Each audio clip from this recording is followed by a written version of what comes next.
begin. Pre-contact trade routes began with the emergence of cultural material dispersed through intercontinental exchange roughly 13,000 years ago. I like to think that it kind of really started to begin with Clovis tool distribution. There were, of course, lots of different technologies prior to Clovis that we do know of, but Clovis was kind of the first emergence of a really sophisticated type of technology, if you will. Clovis tools were made from highly prized materials like Knife River flint from the core sites in North Dakota.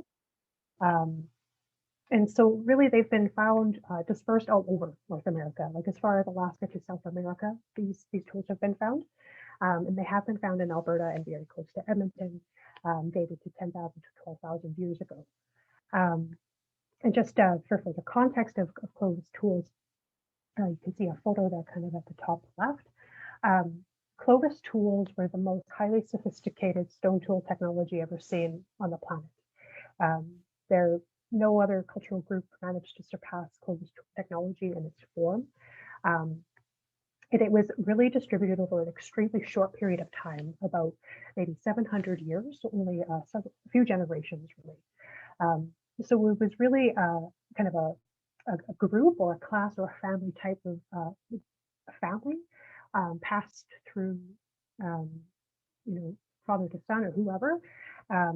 And this technology more so traded through ideas as well. So we're not really sure what that really looked like. We just know that it was really far flung, and there was only a few people who really would have had access to that knowledge. It would have been a very specialized industry. Amber, sorry, can I just interrupt one quick sec? Can you just speak up a little bit? You're coming through kind of softly here. Yeah, I really apologize. I have a really rough voice today, so that's probably why. I'll try my best, but it's just really rough today. And yeah, just for more context, for Ice Age trade, there was sites such as a site in Minnesota where they found the remains of an indigenous woman who was found with a conch shell from Florida, but she died in an Ice Age flood in Minnesota. So that's just to give an example of just how far trade networks could be even 13,000 years ago.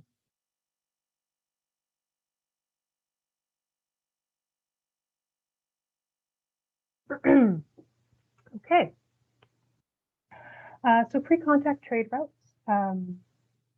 The first known example of a major trade center in North America is the Poverty Point site in present-day Louisiana.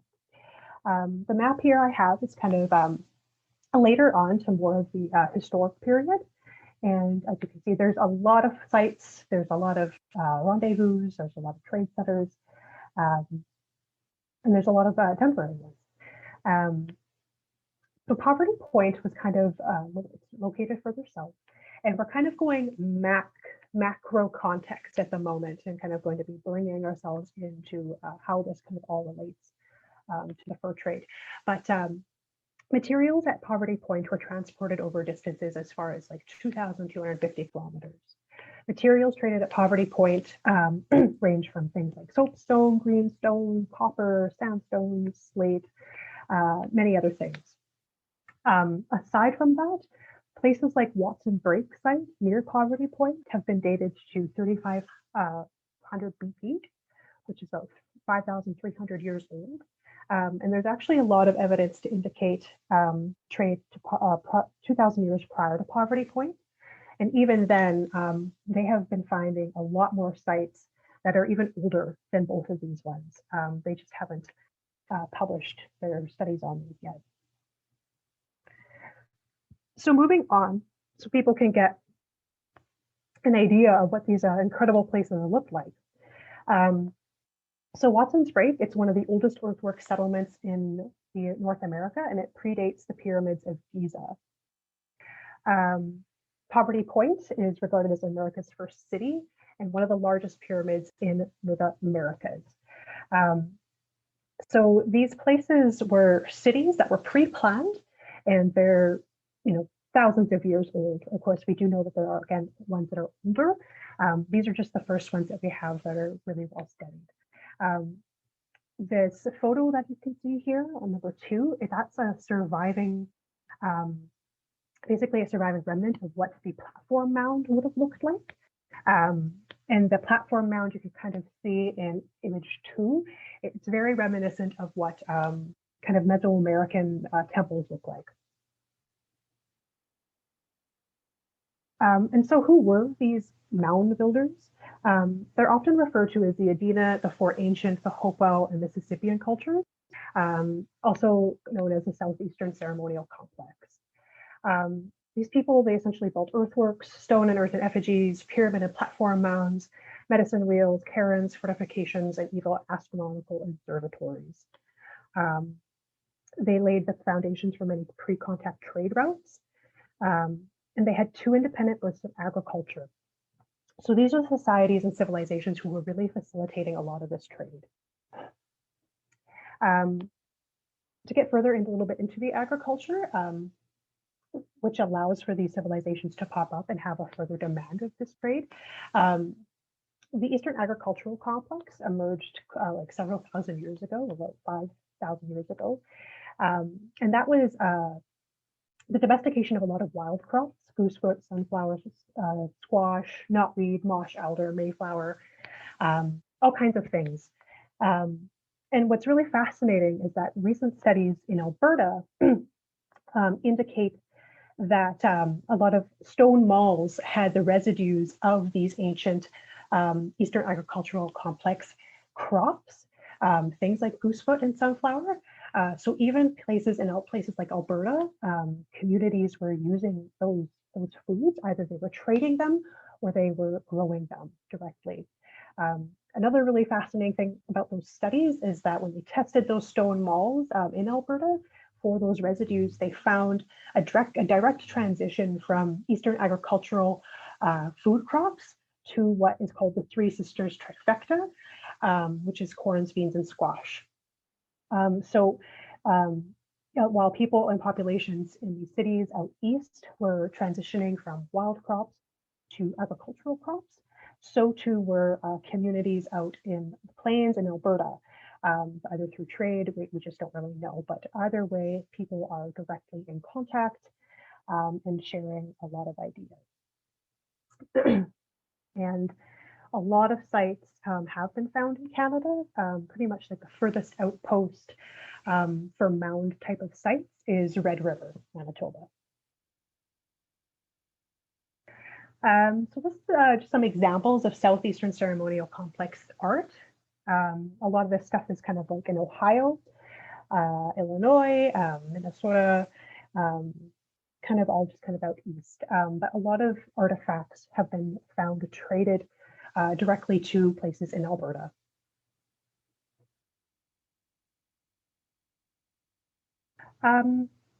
So the Hopewell and Mississippian interaction spheres, I've got some maps here, but they need to be updated because their interaction spheres were quite larger than this. Essentially, the Hopewell cultures had very far-reaching interaction spheres. They had clan kinship systems and social elite structures. Mississippian kingdoms covered vast domains, and they were controlled by basically royal matrilineal family systems and a 3-tier class system. So matrilineal means that they traced the ancestry and the descendants through the mother instead of the father. Many Hopewell and Mississippian sites have been found in Canada. Many different cultural complexes were influenced by their interaction spheres. And in the Northern Plains, cultures, even as far as Alberta, were influenced by the Hopewellian world. They imported and exported things like obsidian from Yellowstone, bear teeth from the Rocky Mountains, copper from the Great Lakes. They found even really rare materials like beads of meteorite ore and earrings found in some of these places. And they traded really large quantities of crops, pumpkins, beans, squash, to communal bison hunting communities on the plains, like the Blackfoot. And a lot of cultures like the Anishinaabe, the Ojibwe, the Iroquois, Haudenosaunee, they adopted agricultural practices from both the Hopewell and the Mississippian worlds. Plains ancestral groups like the Sioux, the Lakota, the Dakota, Pawnee, Mandan, Choctaw, and Cheyenne, and others were all former agriculturalists. And I'll kind of explain how this happens a little bit later. But a lot of people aren't aware that groups that are considered typically nomadic or plains horse cultures, they develop as such later after contact.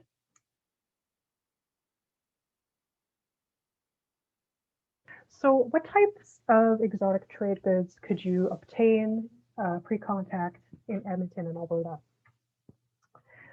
So in the Beaver Hills, the Beaver Hills was one of the many centers of trade in both pre-contact and post-contact North America. They were located near the confluence of several major waterways and served as natural boundaries between the Aspen Parklands and the Northern Boreal Forest. These natural meeting places operated as cultural hubs for ceremony, trade, politics, and religion for many different First Nations. So you could obtain obsidian from Yellowstone and Wyoming. You could obtain copper, beautiful copper, Great Lakes, from the Great Lakes of Ontario, Nunavut, Minnesota. And you could obtain jade from the northwest coast of BC. There's been recent studies by the Archaeological Survey of Alberta, where they retested a whole bunch of stone tools that they thought were kind of just basalt and things like that. And they are in fact jade from traded from British Columbia or the northwest coast. And that leads to marine shells. You could get marine shells from the northwest coast, the Pacific, the Atlantic Oceans, Gulf of Mexico, really anywhere you wanted. You could get turquoise from New Mexico and Arizona. And then of course you could get corn from the southeast and the woodlands. You could get a lot of other things too, wild rice, maple sugar, but those are just some of them. So Eastern Woodlands trade. The Eastern woodland cultures were numerous and supplied many valuable trade goods to the rest of the continent. The furthest southeastern ceremonial complex, as I mentioned, has been found in Manitoba, Red River. I kind of mentioned already the Iroquois are an example of independent cultures emerging from the adoption of southeastern agriculture. The Ojibwe and the Anishinaabe in Canada were also a woodland culture who thrived off wild rice agriculture, maize, maple syrup, and sugar exports. They also dominated the copper trade. Groups like the Cree, they would primarily be supplying and trading furs from the subarctic in exchange for a lot of these goods. Trade on the Great Plains, there were many distinct and diverse cultural groups on the plains. Some independent cultures emerged with an immigration from the eastern woodlands to the plains. This is way back, this is about 5,000 years ago, and it is called the Algic or Algonquin migration. So about 5,000 years ago, you saw a lot of those people from those communities that I mentioned before, basically making their way out onto the plains. This was because of the climate. The climate was a lot more hospitable for people to be moving around on the plains. So the migrations from the east saw a new form of mass bison hunting that emerged on the plains: buffalo pounds, jumps, runs, etc. Buffalo pounds and jumps, they weren't always used. Again, they had only been developed about 5,000-6,000 maybe years ago, but they were an adaptation to basically supply those much larger populations out east with valuable resources like pemmican, which is dried buffalo meat, berries, fat, hide, horn, skins, etc. And they would exchange those for crops like tobacco, corn, beans, and squash. Even the Blackfoot on the plains were growing and cultivating the tobacco. So it's just a testament to just how much people were utilizing the landscape. And even to speak more on that, plains cultures ecologically managed their environment by systematically slashing and burning the lands to control animal migration routes, health, and populations. It was essentially a massive wild game reserve that contained herds to specific locations. You basically didn't want a bunch of buffalo going out east and trampling on everybody's crops.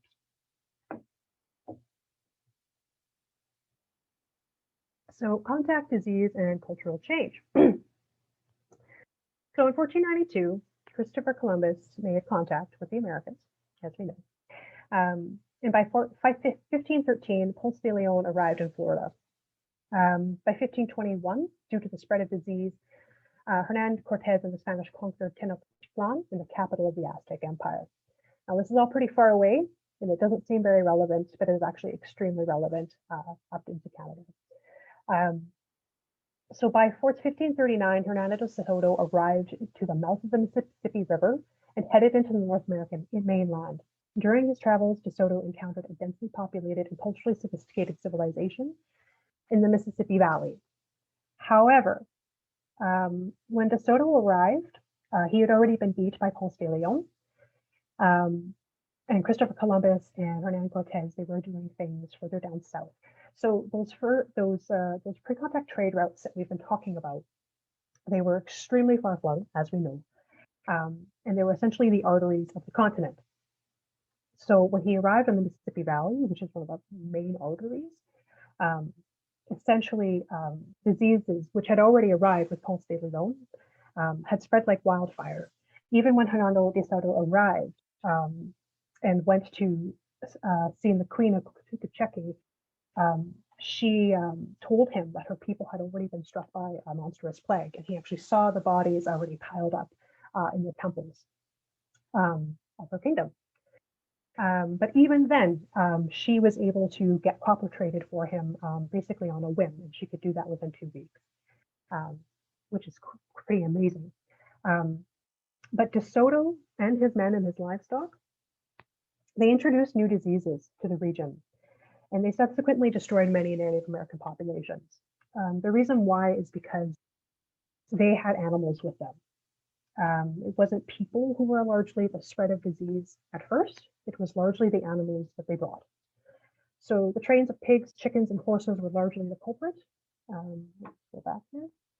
And within 15 years of De Soto's expedition, 80 to 90% of the surrounding populations were decimated by disease prior to the arrival of the French and English explorers and traders. Basically, 1 out of 10 people died. And this was pretty much all across South and North America. And it spread immensely fast. There was, of course, many different waves throughout many different centuries of these diseases. But the first initial waves were quite monstrous, and they took an incalculable loss of human life. It was probably the single most devastating loss of human life in human history. That's just not really talked about today. And this kind of leads into the Columbian Exchange. So when Hernando arrived and the Spanish conquistadors and all of them, when they arrived, it basically triggered something known as the Columbian Exchange, where you had all of this trade and basically swapping and movements of everything you see on this map.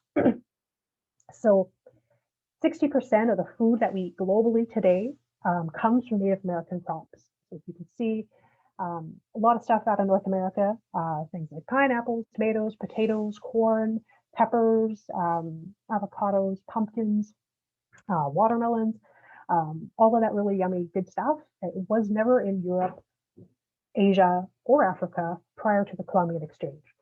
And vice versa, things like bananas, grapes, honeybees, and other less awesome things, smallpox, influenza, typhus, measles, malaria, diphtheria, whooping cough, and many others were exchanged.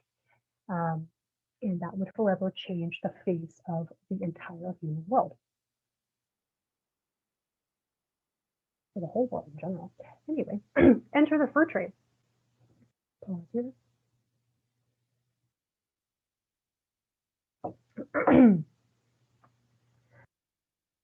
So how did Europeans enter the trade? How did First Nations, Métis, and Inuit cultures operate and control the trade? What are some of the critical contributions Indigenous women made to the fur trade? Okay, new trade relationships. So both European and non-European traders were viewed in the context of Indigenous cosmologies. They were expected to respect and adhere to kinship laws, customs, and ceremonies. So everything that I've kind of covered before, we've seen how sophisticated and far-flung these trade networks are. And they haven't disappeared with contact. They are very much still in existence, and they're very much still operating. So Indigenous people are still very much controlling those trade networks when Europeans arrive. European traders are basically newcomers to a pre-existing economic system in North America. And the best way a trader could gain access to Indigenous community and their trade goods is through intermarriage. This is a custom that existed pre-contact, and it is a custom that endures post-contact.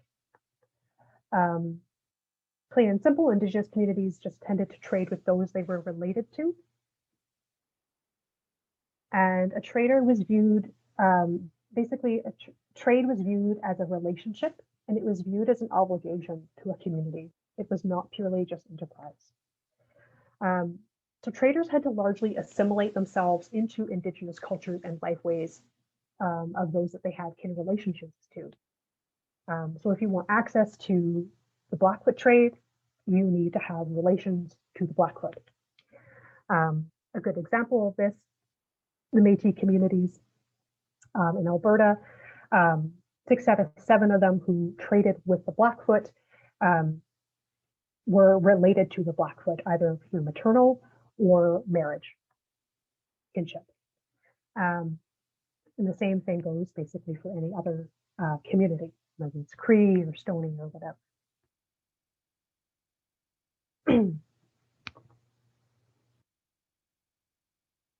Okay, so kinship in the fur trade. First Nations, Métis, and Inuit fur trade relations operated upon kinship networks that were spread over vast territories. Kinship would involve the exchange of cultural practices from one generation to the next, and from one community to the other. So essentially, the Crewa of Wokotowin is the belief and practice of kinship and being related. So when Europeans, it doesn't matter who you worked for, the Northwest Company or the Hudson's Bay Company, when you wanted to enter the trade, you needed to do so on Indigenous terms. There was a lot of instances where European trade factions perhaps didn't do this, and that becomes the result of a lot of miscommunications and later even violence. But violence in the fur trade was never, not to say never, but violence in the fur trade was often warranted because someone somewhere down the line wasn't respecting these views of interrelatedness, of Wokotowin, of forming a relationship with a community. So nations such as the Cree, they viewed trade partnerships as relationships based on kinship. If you were going to marry a woman from the Cree Nation, you need to then adhere to the societal laws and customs of that community. And a trader, it's really an obligation that is a very much a family obligation. He has to provide, food and protection to that woman's community, for example. He can't just, marry her and skip off and do whatever he wants. It's very much a relationship, and it's very much an obligation.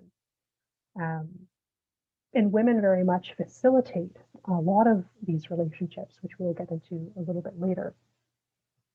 And to talk about that just a little bit further, Wokotowin and kinship, it also applies to like non-human entities, such as nature, animals, spirits. And the most successful of traders maintained powerful relations both in the natural and the supernatural world. And a lot of this does stem from pre-contact and just traditional trade customs.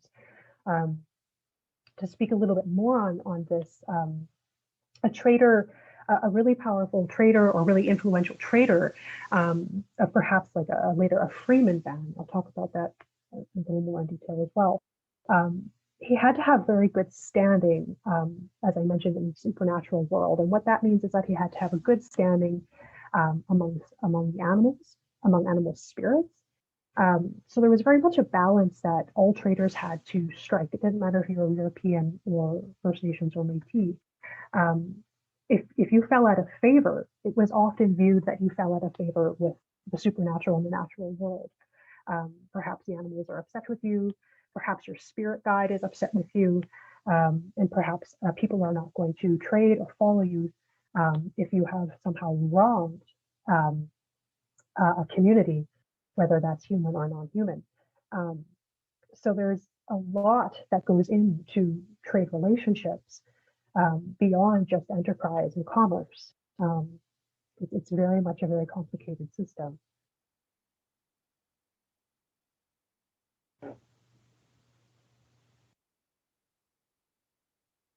Okay, polyethnicity in populations. So in a standard fur trading fort, for example, that you would see later emerge, Indigenous adult women on average made about 1/6 of the fur trade fort's population and about 1/3 of the adult population. Indigenous children, Métis and First Nations, made up about half of the population. So if you can imagine any fur trade fort, usually at any given time, is going to have half of the population being children running around. Usually, there's a lot of kids, basically. And men made up about 1/3 of the population. And during the summer months, the numbers of men substantially drop. This is because they are out in the brigades, they're out on the rivers, they are out collecting furs, and they kind of return for the winter. And that very much leaves women in positions of authority and a lot of power, really, in these forts, because they have to really take care of everything if people are gone.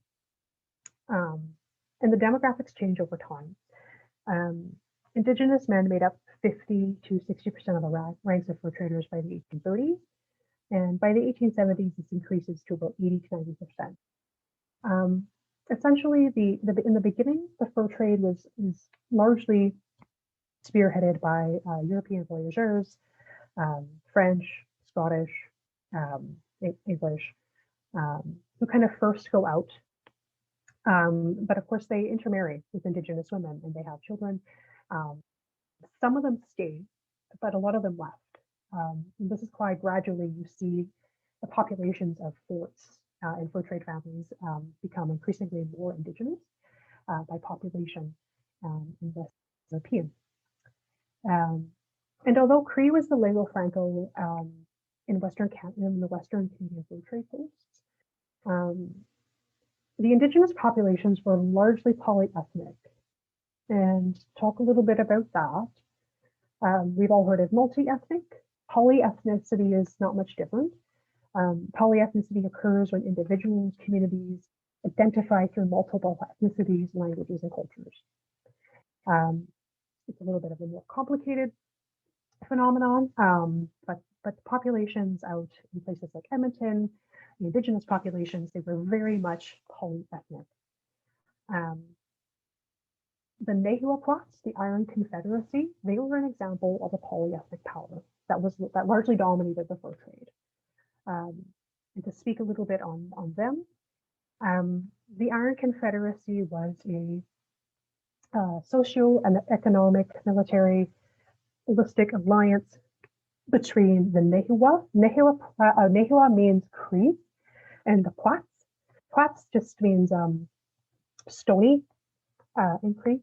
So it's a confederation of the Cree, the Stoney Nakoda, the Western Anishinaabe, the Métis, freedmen Iroquois, and perhaps another group that I might be blanking on. But it's essentially an alliance of all of these groups. And the Iron Confederacy emerges about as early as the 1600s, and they very much dominated a very large space. They pretty much from the west of the Great Lakes up to the Peace River country area in Alberta to the Rocky Mountains, all the way down into Montana and the Dakotas. It was a large territory that they covered, and it was before the Medicine Line was drawn. That's the 49th parallel, or the border between Canada and the US. So they existed before both the United States and Canada, or even in existence. And the Iron Confederacy, it very much emerged when we think back a little bit to that loss of life with the diseases that swept through. That massive loss of life essentially opened up the North American continent to as a no man's land, number one, kind of like a North American Mad Max. But that also meant that the remaining and surviving people and populations and communities and cultures, a lot of them had to assimilate and integrate and merge together to form the historic populations that we later know on today. So I mentioned before that groups like the Lakota, the Nakota, and the Dakota, they were agricultural societies prior to the introduction of the horse. So things like the horse and diseases, they drastically change the North American world, where you have just different mobility, also different governance structures, and just a very different way of life. Some populations also adopt a lot more warfare, just because of the instability and the poverty, the lack of food, just so much that happened in this time period, really saw cultures change into the ones that we know during the fur trade. And so the Iron Confederacy, the Nahuaplats, they are an example of this, of kind of people banding together, living together, intermarrying with each other, exchanging cultural ideas and languages, but still maintaining their own cultural autonomy to some degree. Indigenous cultures, they did tend to identify underneath the Iron Confederacy to some degree, but they still kept their own individual cultural diversity and autonomy. It's a little complicated, and I wish I had a really good kind of an example beyond the Confederacy, but I'm blanking on one. But yes, so when up in Alberta and Edmonton, for example, in a lot of the journals, even in the Edmonton House journals, a lot of the time when you have, the writer saying, the Cree have arrived or the Stoney have arrived, they are really referring to the Nahuaplats in general. They're usually amalgamation of many of those groups, and they just speak Cree. All of them speak Cree because Cree was the language of commerce. It was what you needed to know if you wanted to enter the fur trade. It didn't matter if you were Iroquois, like some of my family was, or Gaelic or Scottish or English. You had to learn it. So moving on to Indigenous women in the fur trade. First Nations, Métis, and Inuit women played critical roles in both pre-contact trade and the fur trade. Pre-contact, matrilineal, and matrifocal governance systems played an important role in determining the roles of Indigenous women during the fur trade. So again, matrilineal means that you trace the descent, you trace the descent of the family through the women. And matrifocal means that the governance is centered around matriarchs as opposed to patriarchs. It doesn't mean that they are matriarchies. Matriarchies are extremely rare. Generally, these societies are egalitarian. That means people are trying to operate on equal roles. Doesn't mean all of them are, but in this circumstance, in some of these communities we're talking about, they were. Kinship networks and systems were largely traced and determined by women, as I mentioned. So in the fur trade, 2/3 of goods in the fur trade were women's items, so textiles, cookware, needles, beads. So if you can imagine that, a huge, a large quantity of these goods are women's items. That's because they're being demanded by women and women want them. And therefore they have to be facilitating a lot of the trade. Is that the case? So the roles of Indigenous women. Indigenous women fulfilled the duties of traders, hunters, diplomats, laborers, artisans, wives, and mothers. And to speak a little bit more on that, women did trade often, and they did hunt a lot, actually. Women were primarily the trappers and snarers of the smaller game, and would feed posts and fur trade forts to a huge extent. And they were also fisherwomen. There's a wonderful tale of Margaret Kirkness, and I can't remember which post she was at, but there was two. There was Northwest Company post and a Hudson's Bay Company post, and her husband was employed to the Hudson's Bay Company to be a fisherman, to supply fish for the fort. And one day, the gentleman, the husband, had an argument with his wife and angered her, and she proceeded to skip across the river and went to the Northwest Company. And there's actually letters from the Northwest Company, from the Hudson's Bay Company, sent to the Northwest Company, asking for Margaret back.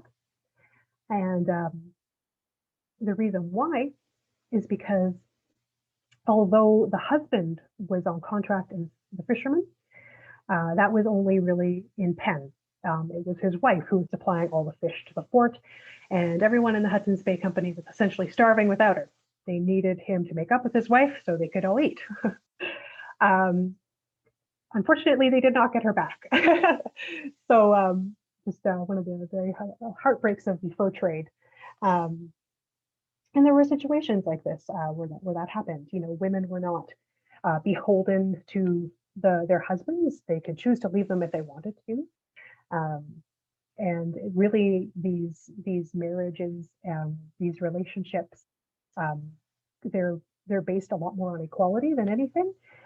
If either of the two are not happy with the union, they can break that union off. It's not something that you are locked into like Western marriage. So, as I mentioned, the women often facilitated, advocated, and controlled access to the trade, and they were the bridges between communities. Of course, if Indigenous trade depends upon Indigenous relationships and marriage, of course, women are going to be the bridges of communities. Companies like the Northwest Company and the Hudson's Bay Company depended on the skills of Indigenous women in order to survive. Beyond the funny little fish story, they also had to make things like snowshoes. They meant you just could not get out in the winter without snowshoes. You needed to have them. Therefore, you needed women at the fort in order to make them for you. You also needed to go through dozens of pairs of moccasins in a year. So you need women to make moccasins for you. Western footwear, European footwear is just no good for Canadian winters. So you needed moccasins and snowshoes, which means you also needed things like clothing, warm clothing that will get you through a really cold winter out here in the Canadian subarctic. And of course, the fur trade is during the Little Ice Age, when temperatures were several degrees cooler, a lot colder, so the winters were quite bitter and quite cold and quite long. The success of a trader largely depended on the woman they were married to. So to speak a little bit personally on this through my family has been in Edmonton, documented for a really long time. We came with the Northwest Company by the 1790s, and my primary patriarch and voyageur through my descent line is Louis Caraconte, or the Sun Traveler. And he signed a contract with the Northwest Company when he was 18, and he arrived in Edmonton by the year 1800. He helped build Fort Augustus, he helped build Fort Edmonton, and his family and his wives and his children and their children and their children and their children continued to work for both the Hudson's Bay and the Northwest Company for a very long time. Now, the success of this family was largely because of Louis's wives. He was married to 3 women.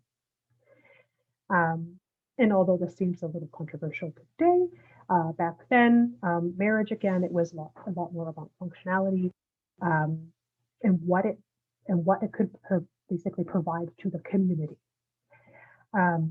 So having access to 3 women, 3 communities, 3 craftswomen, women to make beautiful beaver goods, women to process beaver pelts and furs and martens and so on and so forth. That's a lot of goods. That's a lot of access to people through their communities. And so Louis Calahoo, in 1 year at the Hudson's Bay Company, he was reported to have brought in 105 made beaver pelts in 1 year. And for context, it would take, an average trader a year to get 12 made beaver pelts. So for him to show up and have 104, 105 in 1 year is a massive amount. He wasn't trapping that on his own. He had access to that because of the communities that he had formed relationships with through marriage.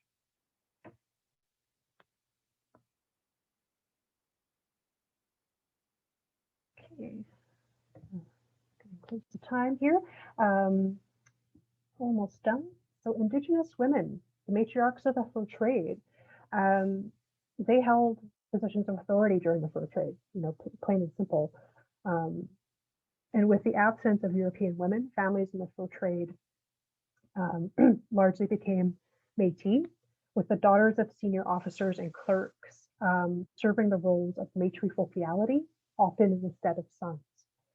So, perhaps you could have a father who leaves to go on business, and he kind of leaves his son, perhaps in the role of things, in charge of things. Sometimes in the fur trade, you actually had daughters playing that role instead. Some husbands of First Nations and Métis matriarchs often established fortune, success, and even fame from their unions.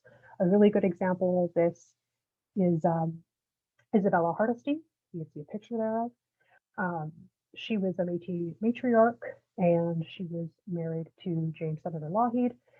And it is said that Laureate really obtained his wealth and his position in society by marrying up. He married Isabella. He gained access to her wealth, her lands, and her position in high society. She had that already through her family, who had already built a substantial fur trade empire through their own kin relationship. And European women, they arrived very late into Western Canada, with an exception of Marie-Anne Gabory, who was L'Oreal's grandmother. The first European woman did not arrive to Edmonton until 1871. That's George MacDougall's wife and daughters, and not into Calgary until 1882. So the roles of Indigenous women, they drastically changed towards the later 18th and 19th centuries, largely through the introduction of women from Eastern Canada. And that is because for, about 100, 200 years, Indigenous women, they had these positions of authority that was just very unique. And with the emergence of European women and a lot of different immigrants from the Canadian East, that changes largely. So the demographics and the culture of the fur trade change, and society largely changes as well. And with that, I will leave it open to questions. And I have my sources here, just for anyone who is interested in just doing a little bit of research on their own. If I've got some of this information, you are welcome to all of that. But yes, thank you. Thank you, Amber. That was terrific. It was really interesting to sort of see the progression and the whole matrilineal focus of the Western Canada and the fur trade. And the interesting thing I found was, sort of how it evolved from that existing pre-contact trade, and that, the spread of the diseases came largely from the animals, but spread through North America due to the existing trade network. So Yes. It's always interesting to see how everything is so intertwined. Yes, absolutely. One question here in the chat, just a question regarding the actual populations of the various groups, Cree, Blackfoot, etc. I'm presuming that we're meaning sort of in the area of Alberta. Not sure what time frame we're talking. Sorry, what was the question again?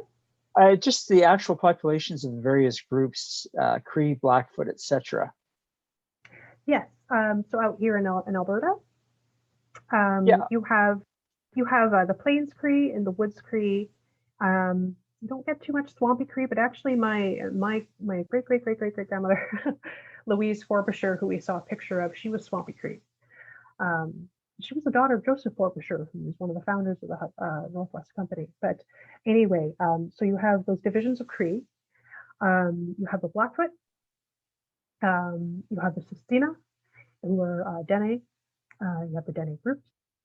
Then when you kind of move into kind of the Rocky Mountains, you have the interior Shuswap, and who I have distant ancestry to as well. You also have the Stoney Nakoda, and you have the Freeman Iroquois, as I mentioned. So that's an interesting chapter for Alberta. There was 1,000 Iroquois who signed on with the Northwest Company in the year 1800. So 1,000 Iroquois coming out into Alberta in that time. That's actually a lot of people. And they were largely employed to, one, fill in that vacuum of middlemen. So we're largely wiped out by disease. But they were also employed because they were the best boat, pretty much regarded as the best boatmen in the world. What they were quoted as multiple times. They were even hired in the 1880s to go on an expedition up the Nile River. So ethnic mobility is a huge thing out here. And ethnic mobility is just the movement of different ethnic groups across a space. So we have a lot of ethnic mobility in Alberta.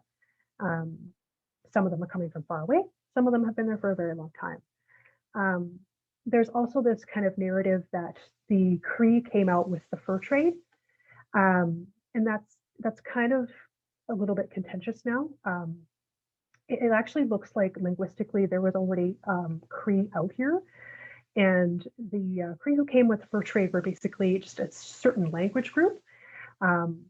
And basically the Plains Cree, and that their language was adopted just as a lingua franco. So yes, there's a lot of different groups.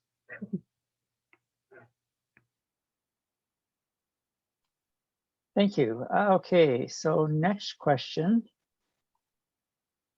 was from Donna. Did the wealth and power of fur traders pass on to the descendants if they were First Nations? Yes. Yes, they did. Wealth didn't really seem to have much in terms of boundaries of sex or ethnicity. It's very much they're very much operating on Indigenous relationships. So even if their descendants were First Nations, they did obtain wealth. The problem is later on, I guess, the policies that strip away a lot of this wealth. My family is a really good example. We were extremely wealthy. We had a lot of land, but through systemic policies like script and the Indian Act, a lot of that wealth is taken. Okay, next question was from Shirley, saying thank you, that was very informative. And she's wondering about getting access to the papers list. If that's something you're willing to share, we can always have it posted on the Historical Society Facebook page. Yes, absolutely. Okay, thank you. Next question is here from Dawn. I wonder, when European women started arriving, were the Métis women treated less well? At first, they were the only women around. Um, so I think it's a common misconception that First Nations women perhaps were well ill treated. Um, and sometimes they often were. And I feel like a lot of those narratives kind of come from more like through the American Fur Trade Company, where they were not as respectful as Indigenous relations. Um, but up in Canada, where you had a lot of like the French kind of arrived prior really to the English, um, they had a very much a policy where they liked to integrate themselves into whatever nation they were going to. So it really kind of depended on when and who, and in regards to how women were treated. Um, but there's many examples in the fur trade where a poorly treated woman resulted in violence, burning down a fort, almost. So it was much frowned upon. Um, to, Mostly, I think, um, to some degree, anyway, if that helps. Thank you. I think that's all the questions we have for right now. Okay, here's another one from Marlena. Regarding disease and illness, how were Indigenous women involved in natural medicines and herbs? Oh, I love that question. Thank you, Marlena. Yes, so Indigenous women, largely the custodians of all those traditional crops and foods, and of course, a lot of the wild medicines and plants. And they really knew the purpose and medicinal properties of almost anything. Um, Unfortunately, even Europeans and then Indigenous people, they just didn't know what diseases were. They didn't know where they were coming from. They didn't know how to treat them, and nothing could seem to stop them. That didn't mean that women didn't try a lot, um, but it was just a force that no one had ever dealt with before.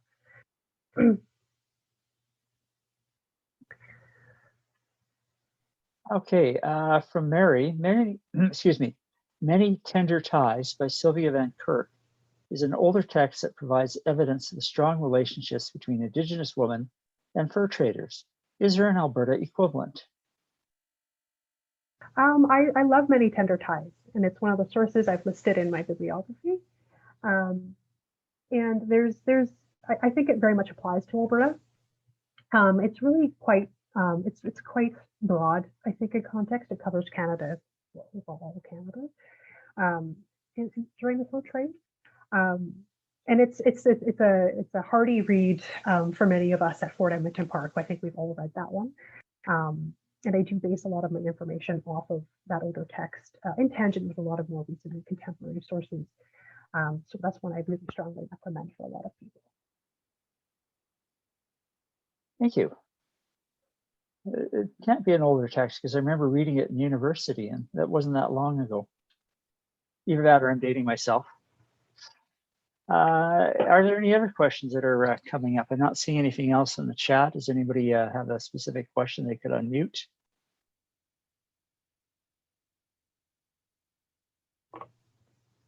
I'm not seeing anything or hearing anything. So at this point, thank you, Amber. We very much appreciate you coming out tonight.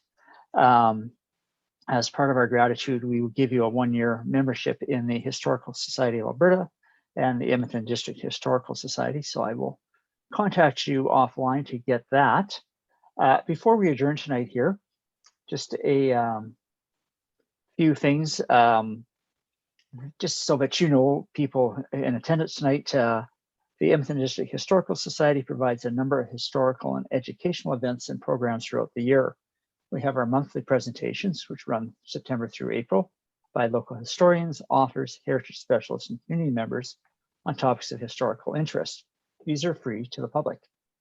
As well, we have our annual Doors Open Historic Festival in July, a number of free and paid events. So if you are part of a society, a group, certainly that's something that you might be interested in, and reach out to us for more information on the Historic Festival.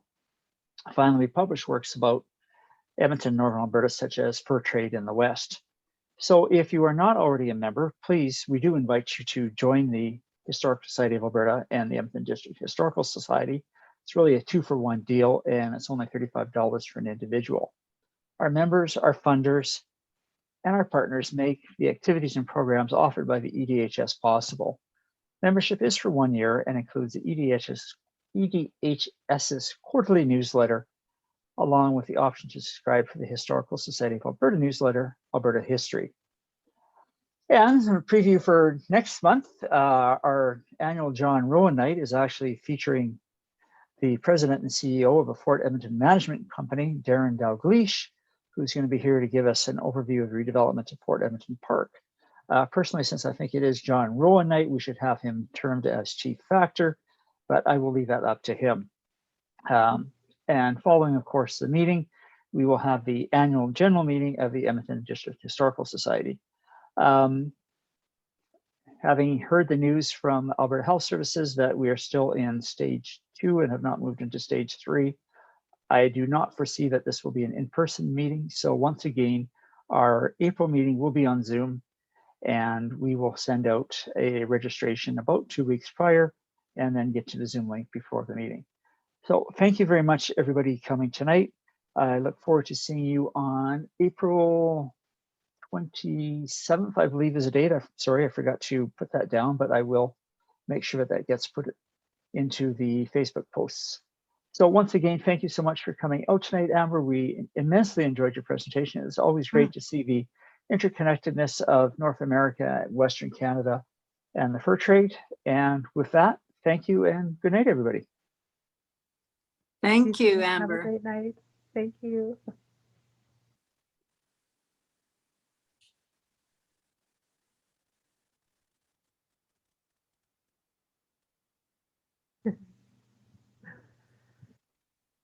Thank you, Stephen and Amber. Adios, amigos.